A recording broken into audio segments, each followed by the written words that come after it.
نہ چاہیے تھا. کوئی طالب علم اس تاریخ کو نہ جانتا ہے اور نہ جاننے کی کوشش کرنا چاہتا ہے. ایسٹ انڈیا کمپنی آہستہ آہستہ آئی اور 17ویں صدی کی 17ویں صدی کے آخر تک اس نے ملک کے اندر آہستہ آہستہ اپنے پنجوں کو جما لیا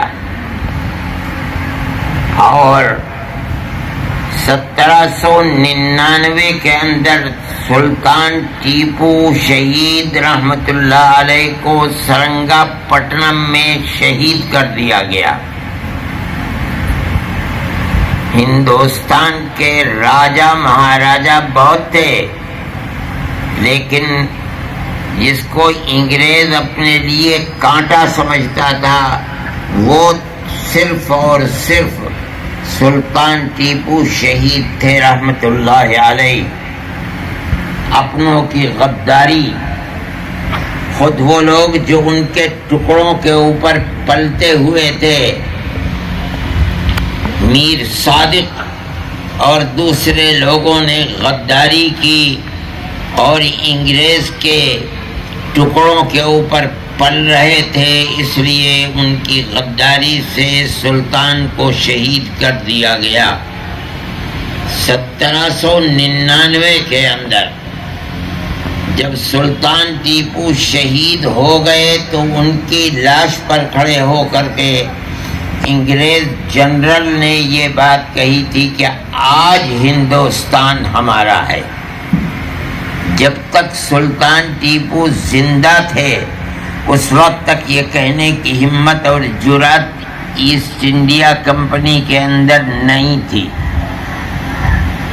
اور اس کے بعد انہوں نے جو چھوٹی اور بڑی ہندوستان کے اندر راجا مہاراجا اور نواب حکومت کر رہے تھے، ان سب کو اپنے پنجوں کے اندر لے کر 4 سال کے بعد سن 1803 میں دلی میں یہ اعلان کیا کہ ملک خدا کا، ملک خلق خدا کی، حکومت ملک بادشاہ سلامت کا، لیکن آج سے حکم ایسٹ انڈیا کمپنی کا چلے گا. یہ مشہور جملے ہیں، خلق خدا کی ہے، ملک بادشاہ سلامت کا ہے. شاہ عالم کا دور تھا، لیکن حکم آج سے ایسٹ انڈیا کمپنی کا چلے گا. یہ سب سے پہلا اعلان تھا. اس اعلان پر کسی نے دھیان نہیں دیا.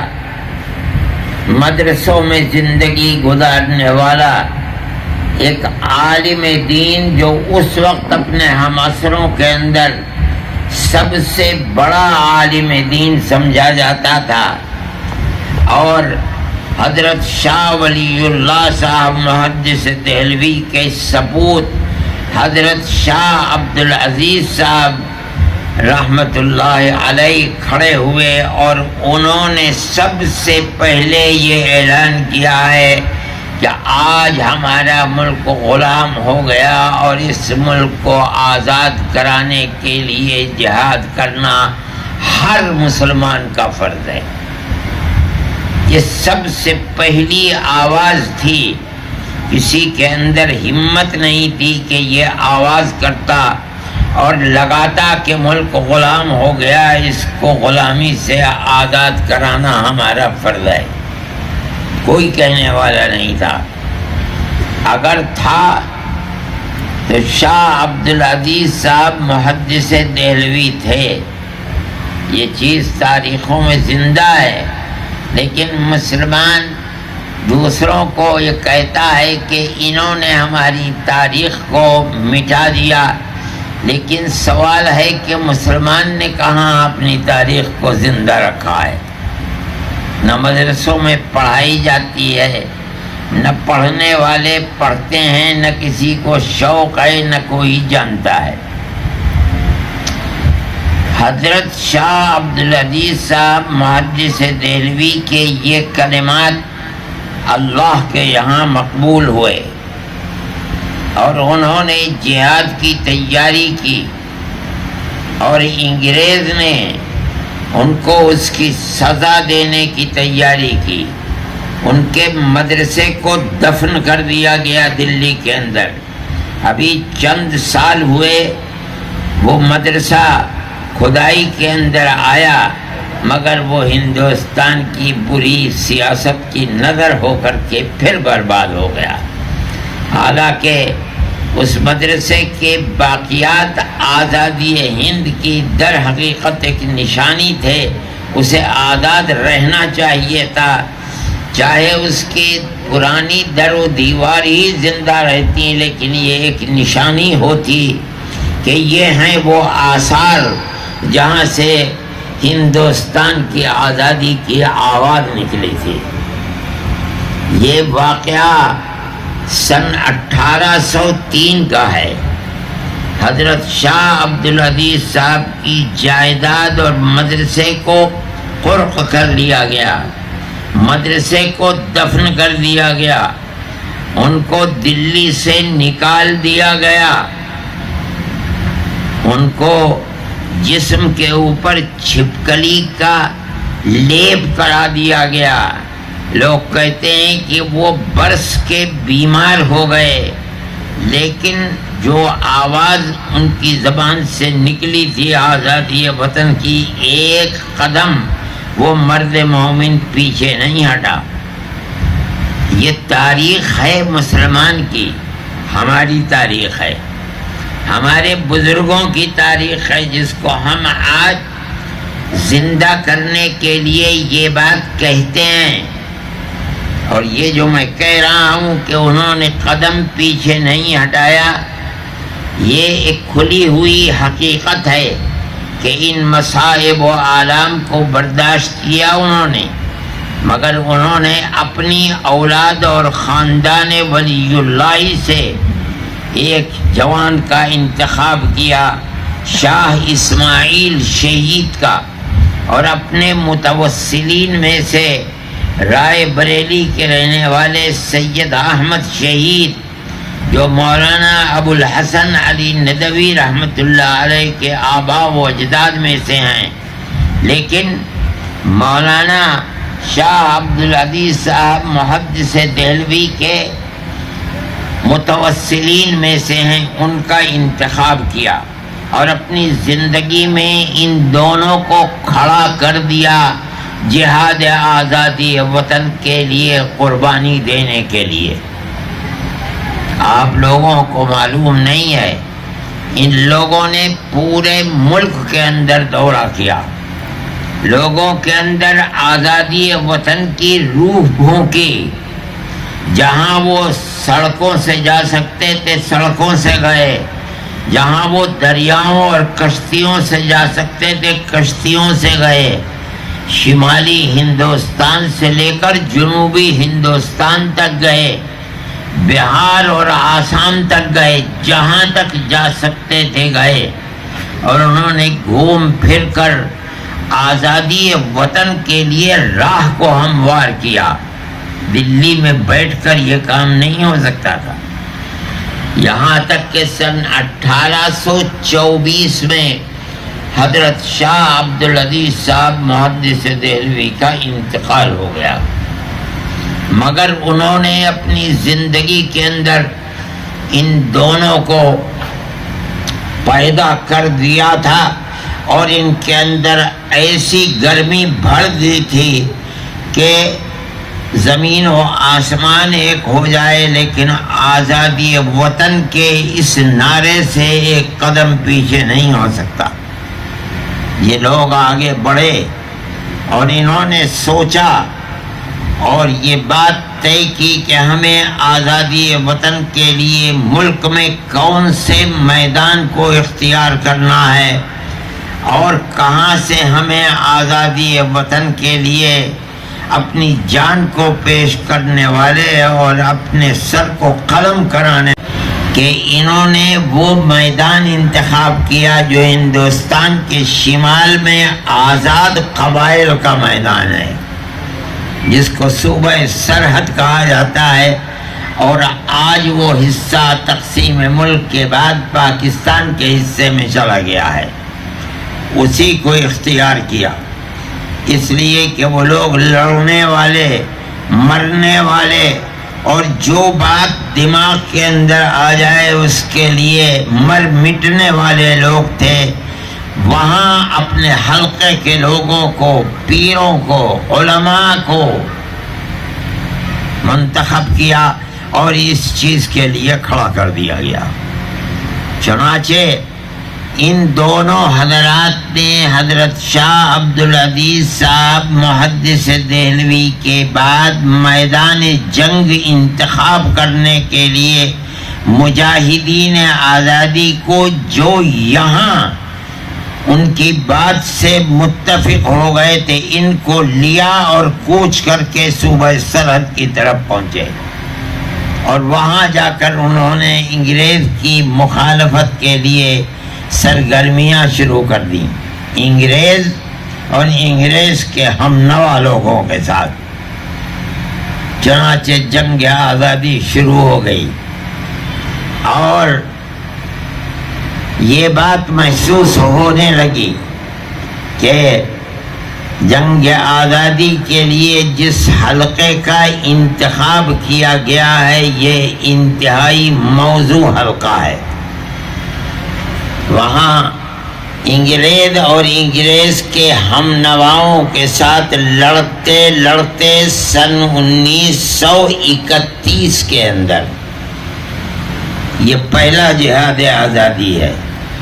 لوگ سمجھتے ہیں کہ جہاد آزادی سن 1857 کا جہاد آزادی پہلا ہے، مگر یہ بھول ہے، تاریخ سے ناواقفیت ہے۔ سب سے پہلا جہاد آزادی سن 1831 کا ہے، جو بالا کوٹ کے میدان میں ہوا ہے۔ وہ حصہ بھی پاکستان ہی کے اندر چلا گیا، اور وہاں ان دونوں حضرات کی قبریں موجود ہیں، اور وہیں یہ دونوں شہید ہوئے ہیں۔ مسلمان اہل مدارس، طلبا اپنے بزرگوں کی اس تاریخ سے ناواقف ہیں، حالانکہ جو قوم اپنے آباء و اجداد کی اس تاریخ سے ناواقف ہے جن سے ملک کی آبیاری ہوئی ہے، اس قوم کا مستقبل کبھی تابناک ہو نہیں سکتا۔ انہیں معلوم ہی نہیں کہ ملک کے اوپر ان کا حق کیا ہے، لیکن اس بات کو سمجھنا چاہیے کہ اس وقت تک سن 1831 کے جہاد تک میدان میں تنہا علماء اور مسلمان ہیں، کوئی دوسرا ان کے ساتھ شریک نہیں ہے۔ یہ میں بات کہہ رہا ہوں اور حقیقت کہہ رہا ہوں۔ آپ اگر تاریخ کو پڑھیں گے تو یوں چٹ پھٹ لوگ آپ کو مل جائیں گے۔ حضرت شاہ صاحب کی فوج کے اندر بھی بڑے بڑے عہدوں کے اوپر غیر مسلم تھے، مگر آزادی کی جو ایک عمومی تحریک ہے اس کے اندر تنہا مسلمان تھا، غیر مسلم برائے نام تھے، چٹکیوں میں انگلیوں کے اوپر گنے جا سکتے تھے۔ وہاں ناکامی ہوئی ان کی شہادت کے بعد۔ پھر یہ لوگ بیٹھے نہیں، جو علماء صادق پور ان کے ساتھ تھے، بہار پٹنے سے بالکل لگا ہوا، اب تو پٹنے کے اندر آ گیا، یہاں علماء صادق پور رہنے والے تھے، انہوں نے آزاد قبائل کے اس علاقے کو چھوڑا نہیں، وہ وہیں رہے اور انگریز کے ساتھ لڑتے مرتے رہے۔ 31 سے لے کر 42 یا 45 تک برابر لڑتے رہے، مرتے رہے، یہاں تک کہ وہ تحریک گویا کہ لگنے لگا کہ اس علاقے میں ختم ہو گئی. لیکن جو لوگ بالا کوٹ کے میدان سے شکست کے بعد واپس آئے، انہوں نے یہاں آ کر کے یہ نہیں کیا کہ نامرادی کا شکار ہو کر کے اپنے گھر میں بیٹھ گئے ہوں، بلکہ انہوں نے مجاہدین آزادی کو پھر جمع کرنا شروع کر دیا، اپنے ساتھ غیر مسلموں کو بھی لیا اور یہ سمجھا کہ آزادی وطن کی تحریک میں کامیابی تنہا مسلمانوں کی جاں فروشی سے نہیں ہو سکتی. چنانچہ باغپت کے اندر جو رئیس تھے باغپت کے یا راجا تھے، وہ اور دوسرے لوگوں کو ساتھ لے کر کے تقریباً 31 سے لے کر 26 سال تک سن 1857 تک برابر کوشش کرنے کے بعد پھر 1857 کے اندر آزادی وطن کی جہاد آزادی وطن کے شعلے کو پھر گرم کیا. یہ دوسرا جہاد ہے. اس کے اندر اب تھوڑے بہت برادران وطن شریک ہوئے ہیں. میں یہ بات کہہ رہا ہوں، اگر تاریخ کو صحیح طریقے کے اوپر پڑھا جائے گا تو پتہ چلے گا انگریز نے یہ 1857 میں طے کر لیا کہ جب تک علماء اس ملک میں زندہ ہیں اس وقت تک ملک کے اندر چین و سکون سے حکومت نہیں کی جا سکتی. اس لیے اس نے آزادی کے ساتھ اعلان کر دیا 1857 کے بعد کہ عالم دین کی کوئی قید نہیں ہے جس کے چہرے کے اوپر داڑھی اور لباس عالمانہ ہو اس کو قتل کر دیا جائے. رود روشن مستقبل اور روح روشن مستقبل یہ کتابیں ہیں، آپ ان کو پڑھیے. ہو سکتا ہے دارالعلوم کے کتب خانوں کے اندر بھی ہو. سن 1857 میں علماء کی ناکامی کے بعد، جس میں ہمارے اکابر حضرت گنگوہی اور حضرت نانوتوی، پیر زامن شہید حاجی امداد اللہ صاحب مہاجر مکی، یہ سب لوگ شریک تھے. اور حضرت گنگوہی رحمت اللہ علیہ تو گرفتار بھی ہو گئے تھے اور جیل میں رہے، اور اس کی توقع ہرگز نہیں تھی کہ وہ زندہ جیل بھر کے پھانسی پر لٹکا دیے جائیں گے. تو خدا کی قدرت ہے کہ وہ پھر زندہ رہے اور باہر آ گئے. یہ لوگ اس جہاد میں 1857 کے شریک تھے. ناکامی کے بعد جو دلی کے اندر جو مرکز تھا اسلامی حکومت کا، جہاں بادشاہ رہا کرتا تھا، تنہا دلی کے اندر 33,000 علماء کو قتل کیا گیا 1857 میں، اور ان کی لاشوں کو اور سروں کو لال قلعے سے لے کر جامع مسجد تک جتنے درخت تھے ان کے اوپر لٹکایا گیا. یہ مسلمان کی تاریخ ہے جس سے مسلمان خود نا آشنا اور نا واقف ہے. یہ علماء کی تاریخ ہے. علماء خود نا واقف ہیں، انہیں نہیں معلوم کہ ان کے آباء و اجداد نے اپنے اس ملک کی آزادی کے لیے کیا قربانیاں دی ہیں اور تاریخ کے اندر ان کا کیا مقام ہے. نہیں جانتا مسلمان. 33,000 مسلمانوں کو چند دنوں کے اندر قتل کر کے، اور جتنے درخت تھے لال قلعے سے لے کر کے اور جامع مسجد تک ان پر ان کی لاشوں کو لٹکا دیا گیا. یہ سبق دینے کے لیے اور بتانے کے لیے کہ جب تک اس ملک کے اندر علماء زندہ ہیں اس وقت تک حکومت ہماری قائم نہیں ہو سکتی. تاریخ کو پڑھیے. میرٹھ کے اندر جن 151 لوگوں کو تختہ دار پر چڑھا کر پھانسی دی گئی ہے، ان میں اکثریت علماء کی تھی.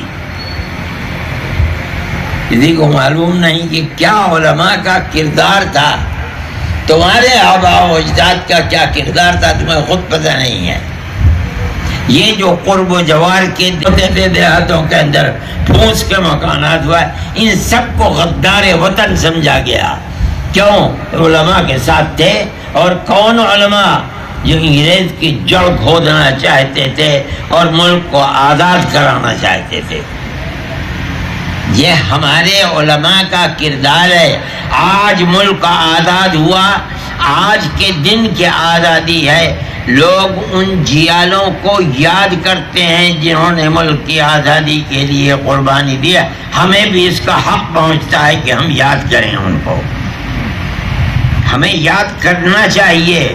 ہم سال بھر اس چیز کو نہیں کرتے، حالانکہ ان کی یہ قیمتی تاریخ ملک کے نصاب تعلیم کے اندر ہونی چاہیے. لیکن یہ ہماری بدقسمتی ہے کہ ان کو اس طرح بھلا دیا گیا کہ ہم آج اگر ان کو یاد بھی کرتے ہیں تو ایک اچنبھا معلوم ہوتا ہے، حالانکہ وہ ایک ایسی حقیقت ہے جو ناقابل انکار ہے.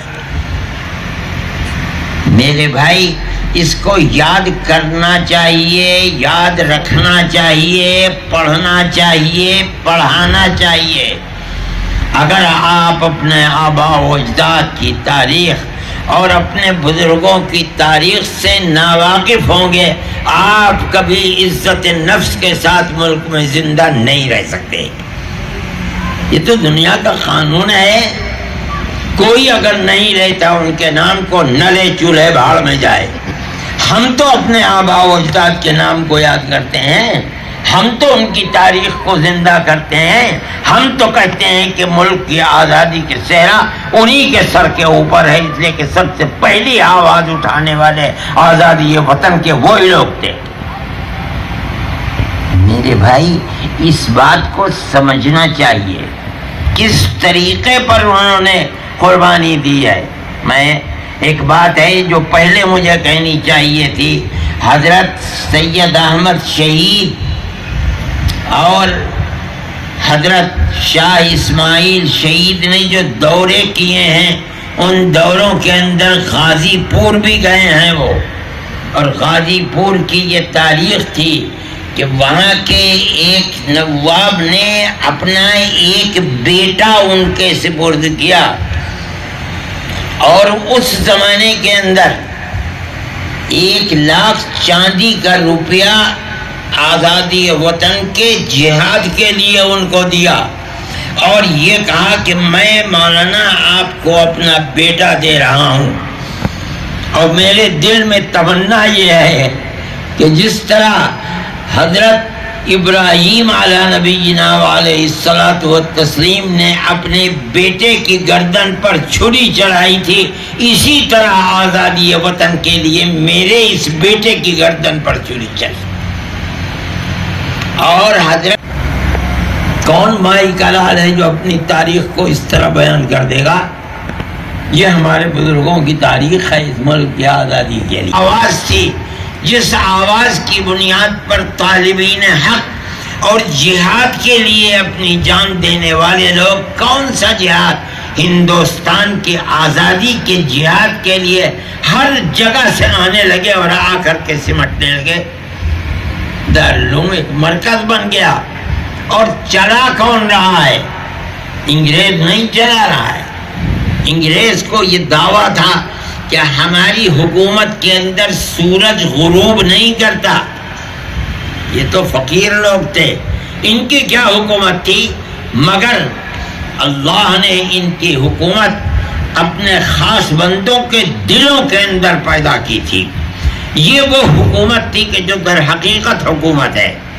انہوں نے قوم کو پیغام دیا کہ یہ مدرسہ ہے جو تمہاری آنے والی نسلوں کے دین و ایمان اور آزادی کے لیے یہاں لوگوں کو پڑھایا اور سکھایا جاتا ہے.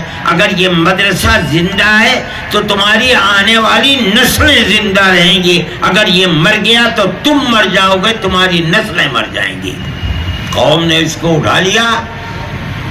جس کے پاس 2 پیسے ہیں وہ 1 پیسہ دارالعلوم کو دیتا تھا، جس کے پاس 2 روپے ہیں 1 روپیہ دارالعلوم کو دیتا تھا.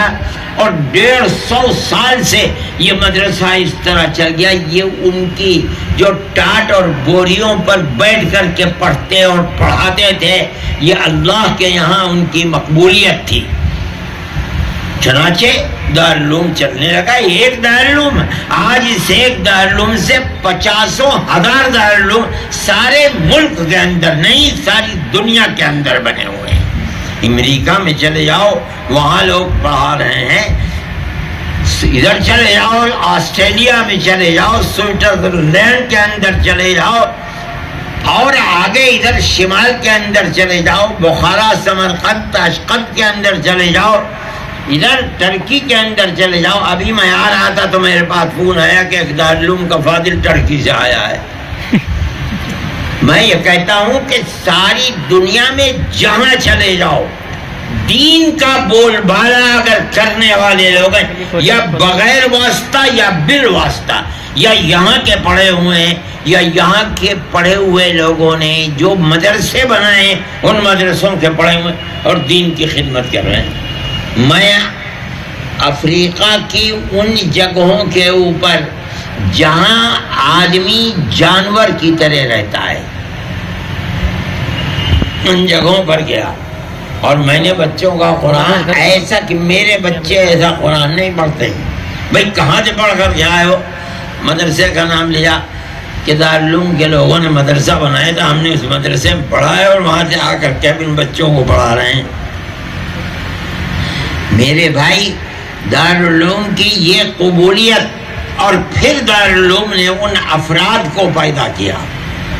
حضرت شیخ الہند رحمۃ اللہ علیہ کو پیدا کیا. استاد محترم حضرت نانوتوی رحمۃ اللہ علیہ نے جس مقصد کے لیے مدرسے کو بنایا تھا، سب سے بہترین فرد اکمل جو پیدا ہوا ہے وہ شیخ الہند رحمۃ اللہ علیہ ہے.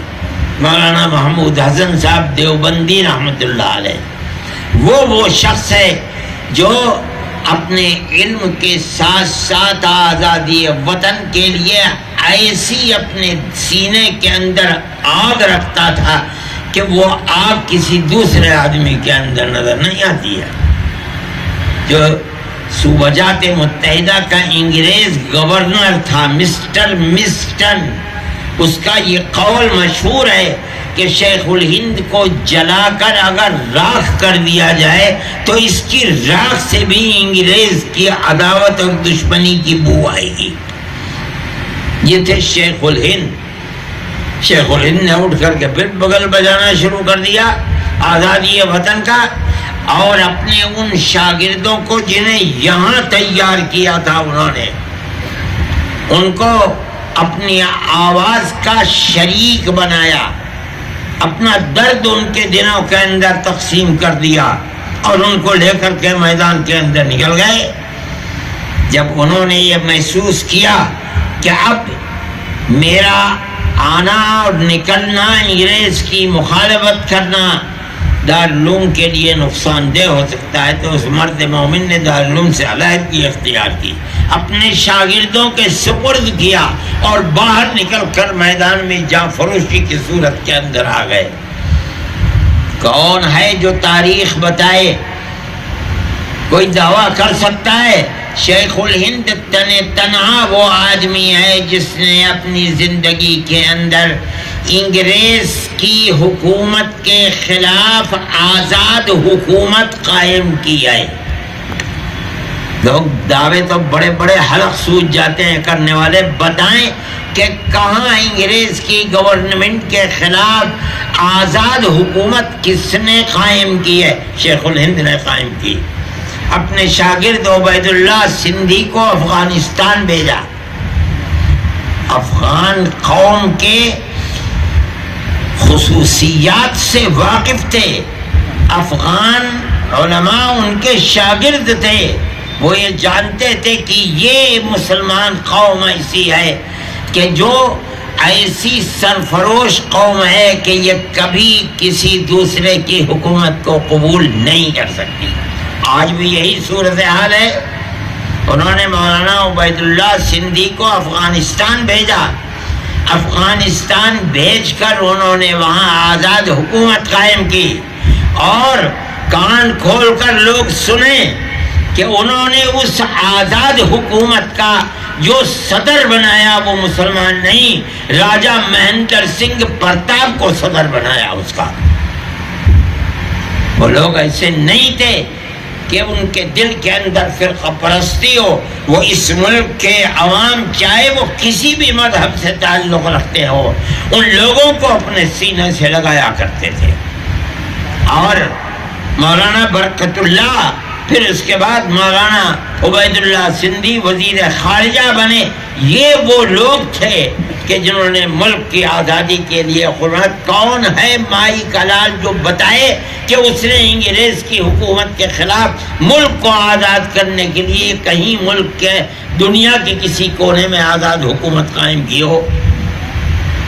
اور پھر یہی نہیں کہ آزاد حکومت قائم کر کے چھوڑ دیا، بلکہ یہاں سے گئے، دارالعلوم کو چھوڑ دیا اور یہاں سے گئے حج کے نام کے اوپر۔ مقصد یہ نہیں تھا، مقصد یہ تھا کہ وہاں پہنچ کر کے اور ہم اس راستے سے خود افغانستان پہنچ جائیں اور اس حکومت کو زندہ بنائیں، اور اس راستے سے ہم صوبہ سرحد جس کو ہم نے میدان جنگ بنایا ہے ہم وہاں پہنچیں۔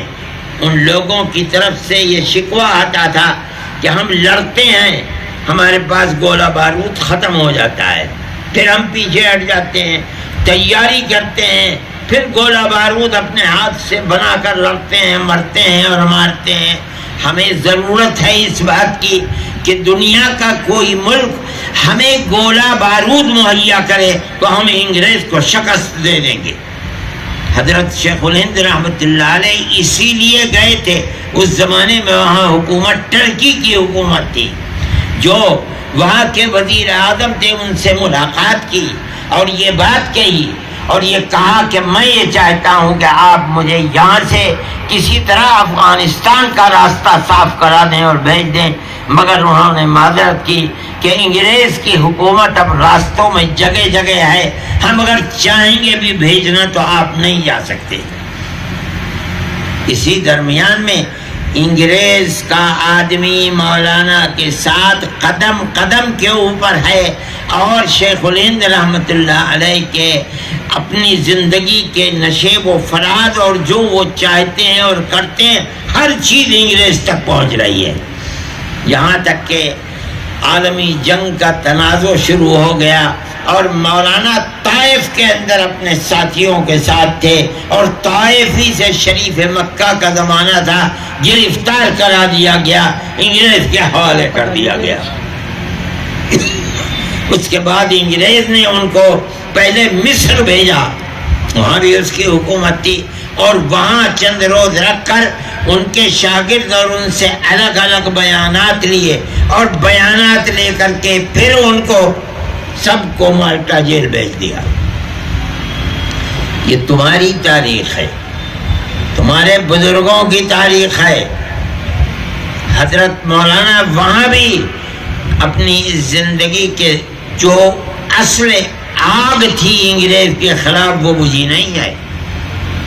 جب 3 سال 7 مہینے رہے اس قید بامشقت کے اندر، جس کے واقعات بڑے عجیب و غریب ہیں۔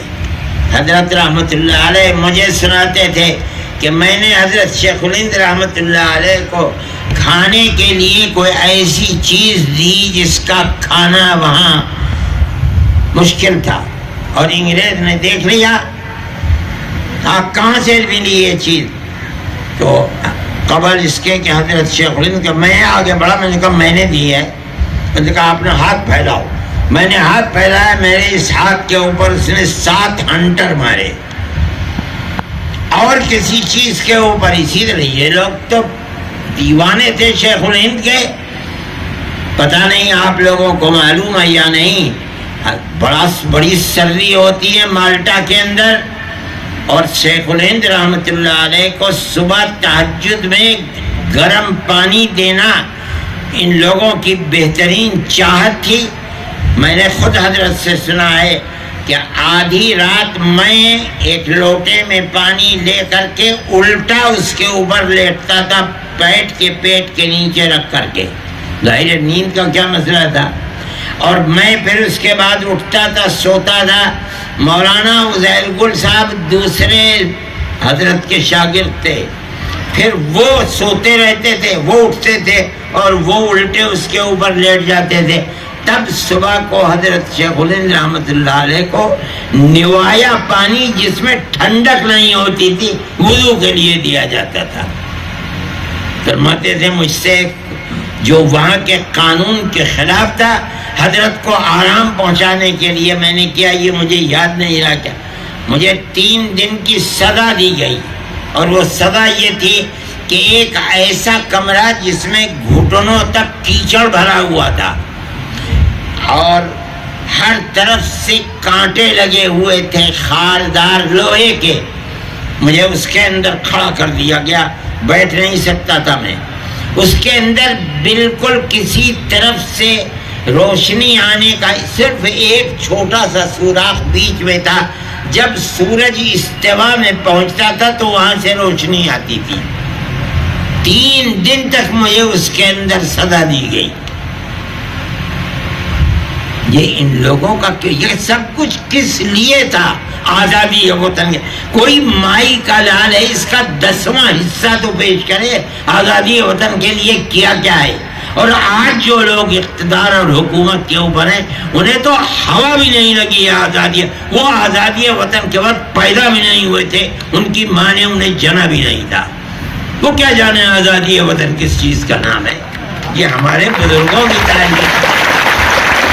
میرے بھائی اس تاریخ کو پڑھنا چاہیے، جاننا چاہیے، اور آپ سمجھیں جب اعلان ہو گیا آزادی وطن، ان لوگوں کے مالٹا کی جیل سے نہیں سمجھتے تھے کہ انہیں آزادی ملے گی، یہ سمجھتے تھے کہ ہمیں پھانسی ملے گی۔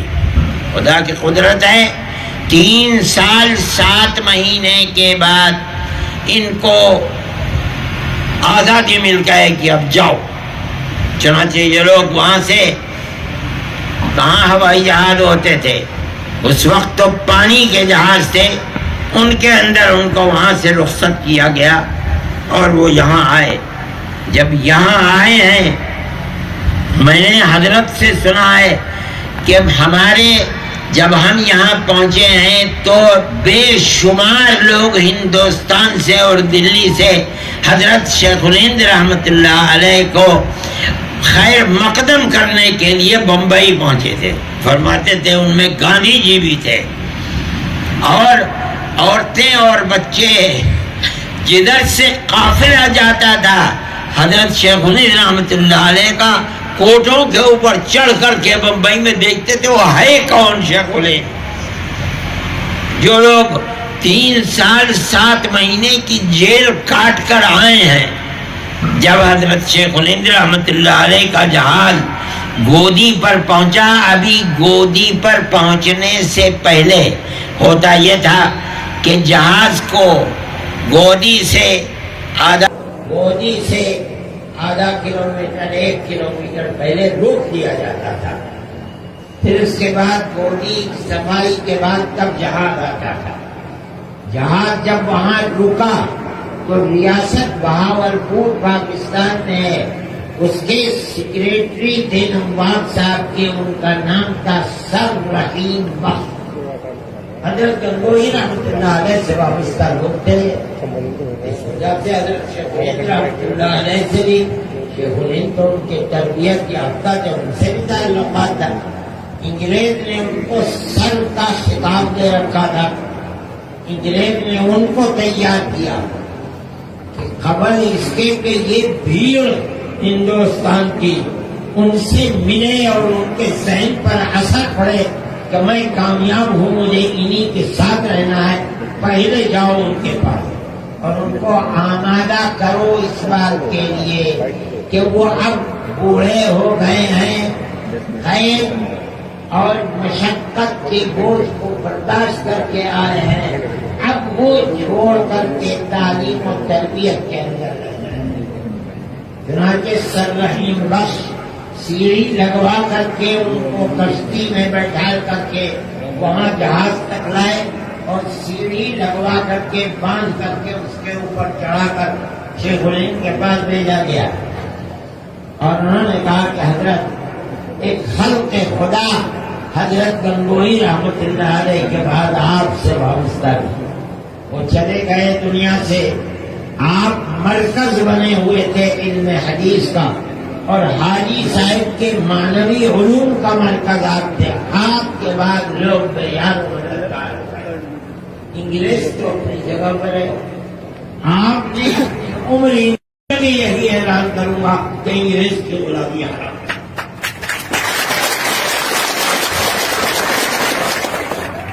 یہ تمہارے بزرگوں کی زندگی ہے، یہ تاریخ ہے۔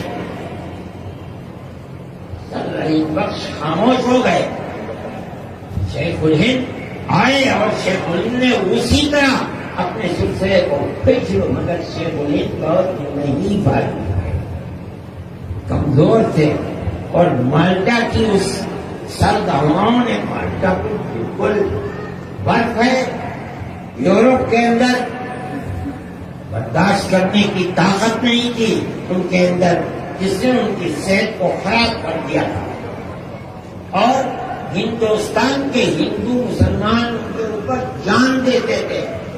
اس زمانے میں مراد آباد ان کی تحریک کا مرکز تھا، چنانچہ مراد آباد گئے، میں نے اس زمانے کے لوگوں سے جب میں مراد آباد میں تھا 40 سال پہلے، جو بوڑھے تھے، میں نے سنا ہے کہ حضرت شیخ الہند رحمۃ اللہ علیہ جب ریل سے اترے ہیں تو ان کے لیے بگی تھی اور اس کے اندر بڑے بڑے بانس لگے ہوئے تھے، اس کے اندر گھوڑے نہیں لگے بلکہ ہزاروں ہندو اور مسلمان اس بنگی کو چلا کر کے حضرت شیخ الہند رحمۃ اللہ علیہ کے قیامگاہ تک لے کر کے آئے تھے۔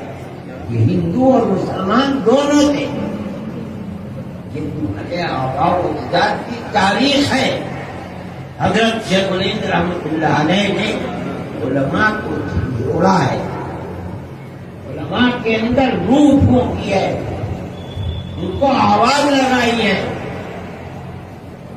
یہ آپ لوگوں کو معلوم نہیں کہ جیسے یہ آواز آنی شروع ہوئی کہ مالٹا کے قیدیوں کی رہائی کا وقت قریب ہے، اگر شیخ الہند رحمۃ اللہ علیہ آئیں گے تو سوال پیدا ہوتا ہے کہ وہ پلیٹ فارم کہاں ہے جس پر شیخ الہند آ کر کے دوڑے۔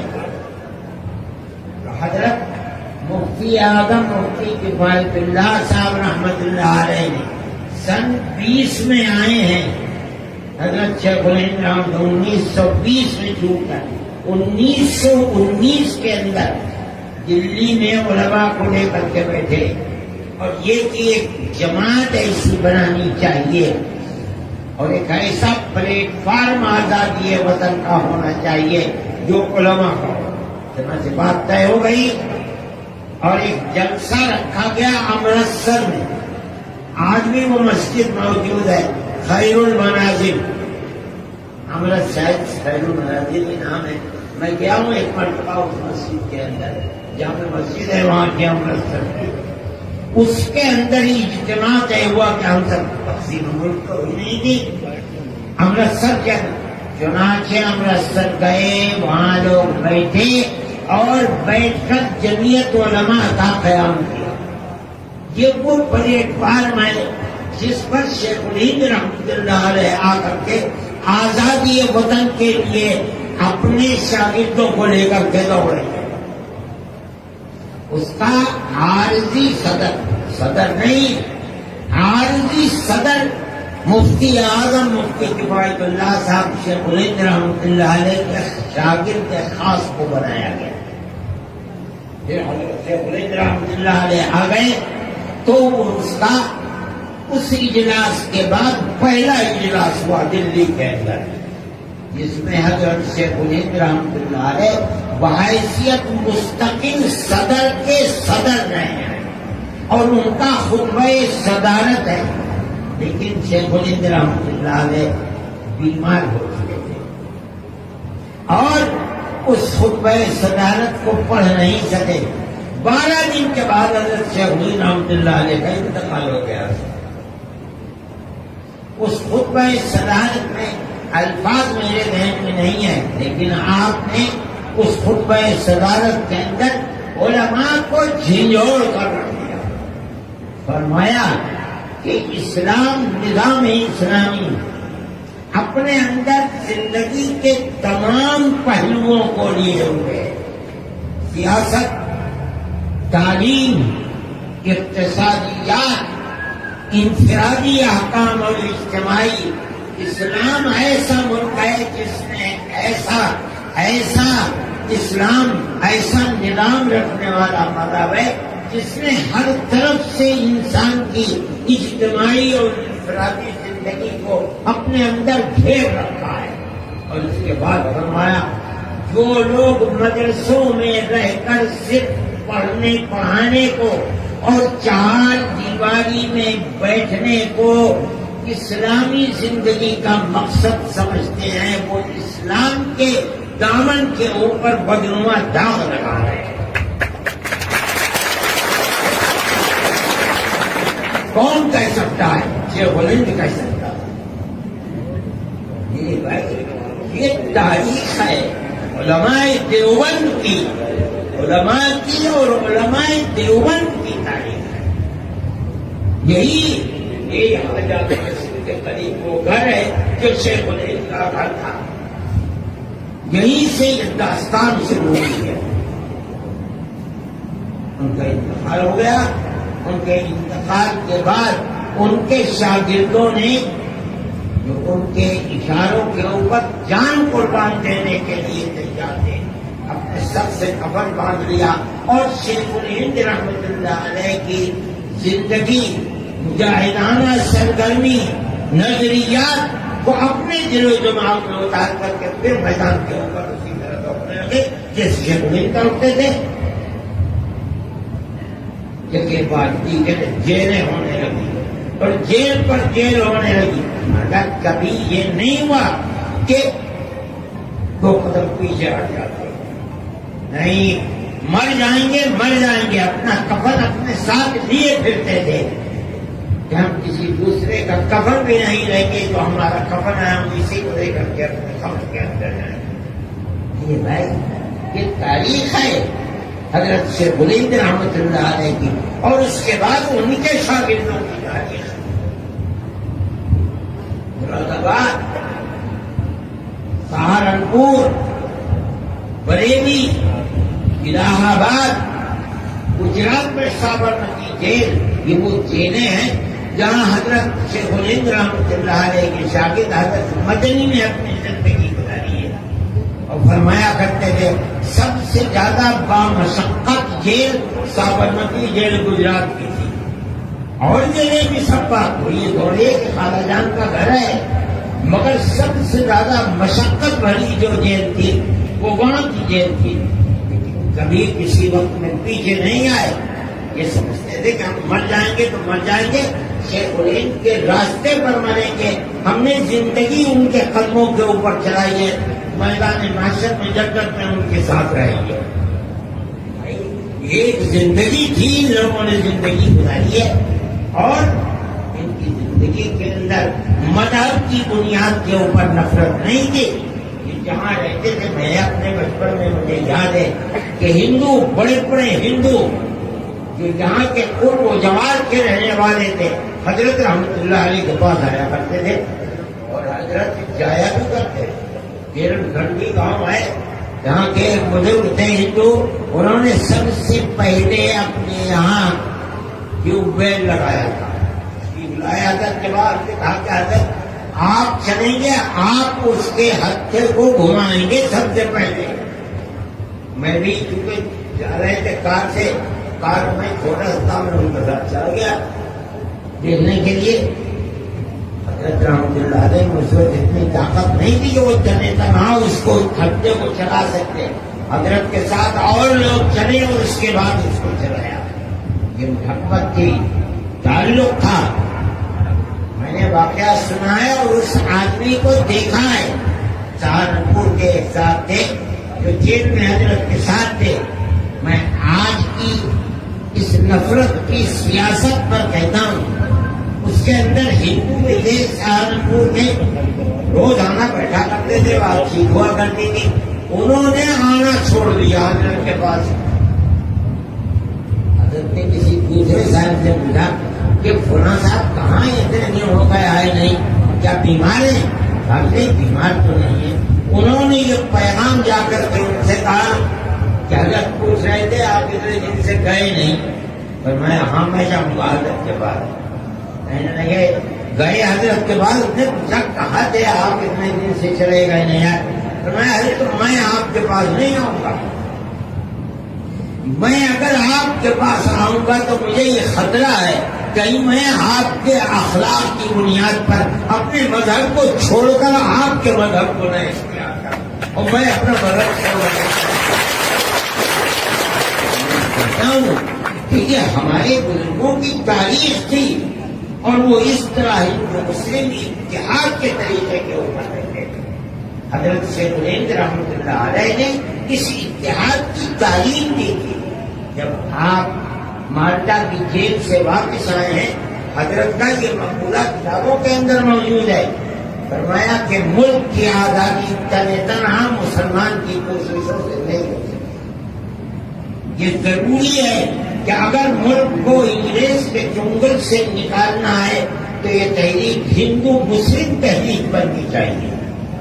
اور یہ فرمایا اور اگر خوش قسمتی سے سکھوں کی جنگجو قوم بھی ساتھ آ جائے آزادی وطن کی تحریک میں تو آزادی وطن اور بھی آسان ہو۔ حضرت شیخ الہند رحمۃ اللہ علیہ موجود ہیں، اس طریقے کے اوپر ہندو مسلم اتحاد کے ساتھ یہ لوگ آگے بڑھے ہیں اور ملک کو آزاد کرایا ہے۔ یہ تو بدقسمتی کی بات ہے کہ ملک آزاد بھی ہوا اور اس کے بعد تقسیم ہوا۔ میرے بھائی اس تقسیم کی داستان کا کہنے والے لیکن یہ بربادی کا سبب کر دیا، پوری قوم کے لیے نہیں، میں کہتا ہوں ہندو مسلمان سب کے لیے۔ نہ یہ ملک اپنی آزادی پر بھائی نسل کی اقتصادیات میں برباد اور تباہ ہے۔ $1 کی قیمت 250 پاکستان میں ہوتی ہے۔ نہ یہ ملک لوگ بنگلہ دیشی آئے ہوئے ہیں اور بڑے اچھے سمجھدار لوگ ہیں دلی کے اندر، ان سے بات ہوتی ہے وہ کہتے ہیں یہ خطرہ ہے کہ کہیں چند ہی مہینوں کے اندر ملک وہاں نہ پہنچ جائے جہاں سری لنکا پہنچا ہوا ہے۔ ہم اپنے اس ملک میں بیٹھے ہوئے ہیں، ہم یہ سمجھ رہے ہیں کہیں آنے والے دنوں کے اندر ہمارا بھی حق نہیں۔ سارے ملک، 3 ملک، اگر یہ تینوں ملک متحد ہوتے تو آج یہ صورت نہ پیش آتی کہ چائنا سر پر کھڑا ہوا اور ہندوستان کے اندر گھس رہا ہے اور ہندوستان کی حکومت کچھ کر نہیں پا رہی ہے، اور اب اس کے بیٹھ کر کے بات کریں کوئی چیزیں چھپی ہوئی تو نہیں ہے، ڈٹی ہوئی تو نہیں ہے۔ اگر وہ طاقت ایک ہوتی تو آج روس اور چین کے ہم پلہ ہندوستان ہوتا، لیکن آج نہیں ہے۔ میرے بھائی یہ وہ صورت ہے جو ہماری تاریخ ہے، اور ہم یہ سمجھتے ہیں کہ اس تاریخ کا بہت بنیادی پہلو یہ ہے کہ ہندوستان کے اندر ان لوگوں نے مذہب کی بنیاد پر تفریق نہیں بلکہ انسانیت کی بنیاد پر سب کے ہاتھ کو پکڑا ہے اور پکڑ کر آزادی وطن کے لیے لے کر چلے۔ آج وہ قوم جس نے سب سے پہلے آزادی وطن کا نعرہ دیا تھا، آج وہی قوم دیش ورودھی کہی جاتی ہے، ان کے جوانوں کو پکڑا جاتا ہے۔ پورے ملک کے اندر تصویر مسلمان کی یہ ہے کہ ملک مخالف ہے۔ اس کی تاریخ کو پڑھو، اس نے کیا کیا ہے؟ ملک کا سب سے بڑا وفادار ہے، جس کے بزرگوں نے اپنی جان دی ہے، آج ملک کی اولاد ملک ورودھی کیسے ہو سکتی ہے؟ ملک کے ساتھ غداری وہ لوگ کر رہے ہیں جو محبت کی جگہ نفرت کو پیدا کر رہے ہیں، جو انسانیت کے نام پر نہیں ملک کو مذہب کے نام پر چلانا چاہتے ہیں۔ وہ ملک کو برباد کر رہے ہیں. یہ ملک کی بربادی، تنگی، غربت، افلاس یہ بتا رہا ہے کہ جس رخ کو سیاست کے تم نے اپنایا ہے وہ ملک کو دفن کرنے والا ہے، ملک کو چلانے والا نہیں ہے. اگر تم پیار و محبت کے ساتھ چلو گے تو یہ ملک چلے گا. جن لوگوں نے چلایا پیار و محبت کے ساتھ انہوں نے سینکڑوں سال ملک کے اوپر حکومت کی ہے. تم نے نفرت کی سیاست چلائی ہے. تم 10 سال بھی ملک کے اندر چین و سکون اور امان کو پیدا نہیں کر. مسلمان کی زندگی یہ جو ہم نے پیش کی ہے، جو ہمارے اکابر نے پیش کی ہے، وہ پیار و محبت کی زندگی ہے. جو تم پیش کر رہے ہیں وہ نفرت کی سیاست ہے، ملک کی بربادی کی سیاست ہے، امن و امان اور چین و سکون کی سیاست نہیں ہے. میرے بھائی یہ ہماری تاریخ ہے، ملک ہمارا ہے. سب سے زیادہ اگر ہے تو دل ہمارا تڑپتا ہے. دیکھ ہمارے سامنے ہمارے بزرگوں کی یہ تاریخ ہے جس کو میں پیش کرتا ہوں، اور میں اعلان کہہ رہا ہوں. یہاں حکومت کے لوگ بھی بیٹھے ہیں، وہ جانتے نہیں ہیں جو میری اس بات کی مخالفت کریں. تاریخ کو دیکھیں، پڑھیں، سنیں، سمجھیں. میں جو کہہ رہا ہوں ایک ایک حرف میرا صحیح ہے. دیکھ کر کہہ رہا ہوں، پڑھ کر کہہ رہا ہوں. اس خانوادے سے تعلق رکھتا ہوں جس خانوادے نے اپنی زندگی کے 8-9 سال جیلوں کے اندر گزارے ہیں. میرا باپ جیل کے اندر گیا اور 9-10 سال گزارے.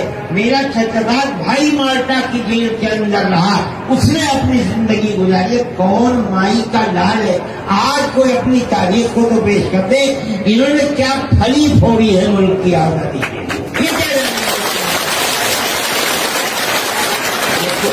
ملک کی وفاداری تھوڑی ہے کہ ترنگا جھنڈے لے کر کے 1,00,000 کروڑ 2 کروڑ تقسیم کرا دو یہ ملک کے ہیرو بن گئے. نہیں، یہ بات نہیں ہے. یہ بتاؤ کیا آزادی وطن کے لیے کیا پاپڑ بیلے ہم نے پاپڑ بیلے ہیں. ہم جانتے ہیں کہ کسے کہتے ہیں. ہم نے برداشت کیے. دارالعلوم کا یہ قیام آزادی وطن کے لیے کیا گیا ہے. جو آج کا فرقہ پرست اس کوئی مخالفت کرتا ہے وہ پاگل ہے، دیوانہ ہے. وہ جانتا نہیں کہ دارالعلوم کی در و دیوار سے آزادی وطن کے لیے کیا آواز نکل رہی. میرے بھائی یہ ہماری تاریخ ہے. میں اس تاریخ کو آپ کے سامنے پیش کرنے کے لیے میں نے یہ سمجھا. میں نہیں پیش کرتا ہوں کہ محسن صاحب نے مجھے مجبور کیا تھا کہ نہیں اس کو کرو، اس کو کہو. میں نے یہ بات کہی ہے اور میں کہہ رہا ہوں مجھے فخر ہے. یہ فخر ہے کہ تو آج آپ آزادی وطن کے لیے آواز نہ اٹھاتے، اور اگر آپ نے آواز اٹھاتی ہے اٹھائیے. تو اس طرح آپ کو یہ حق ہے کہ آپ آزادی وطن کے اپنے سورماؤں کا ذکر. مجھے یہ حق ہے کہ میں اپنے سورماؤں کا ذکر کروں. اور میں یہ سمجھتا ہوں کہ انہوں نے جس زندگی کو پیش کیا ہے آپ اس زندگی کی تصویر کو پیش نہیں کر سکتے. میرے بھائی وقت بھی کافی ہو چکا ہے، 1 گھنٹے سے زیادہ ہو چکا ہے. میں نے جس بات میں آپ سے کہتا ہوں کہ آپ محترم صاحب سے بھی کہتا ہوں کہ آپ اس تاریخ کو لکھوائیے اور لکھوا کر کے اور اچھے آدمی موجود ہیں علماء دیوبند کی تاریخ ہونی چاہیے. یہ نہیں کہ اس تاریخ کو ایک کچوبر بنا دیا جائے اور وہ طرح طرح کے لوگ. یہ بتائیے کہ حضرت نانوتوی، حضرت گنگوئی، پیر ضامن علی شہید ان کا کیا کردار ہے.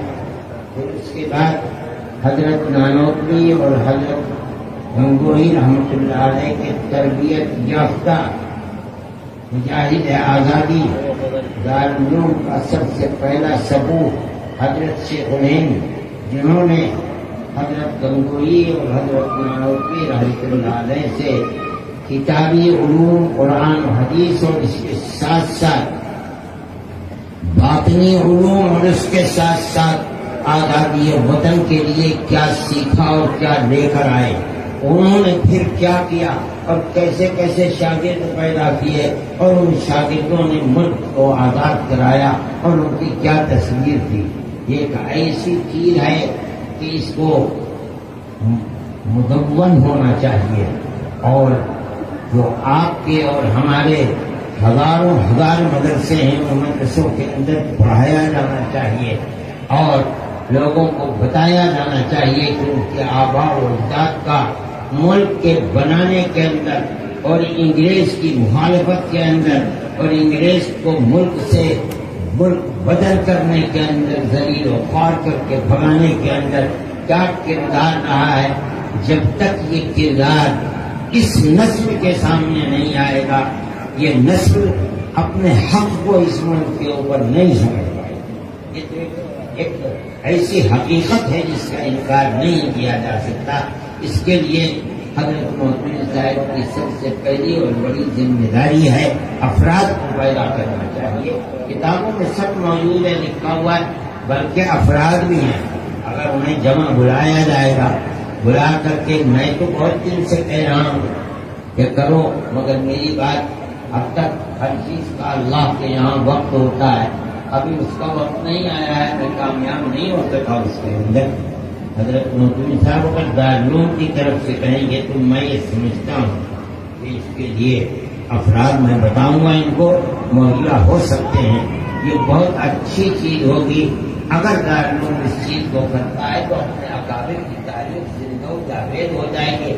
ہم اگر مر جائیں گے تو ہو سکتا ہے ہمارے بعد ایسے لوگ نہ آئیں جو پھر اس کا ارادہ کر سکیں. ہماری زندگی میں ہو جائے تو بہت اچھا ہے. میرے بھائی یہ ہماری تاریخ ہے.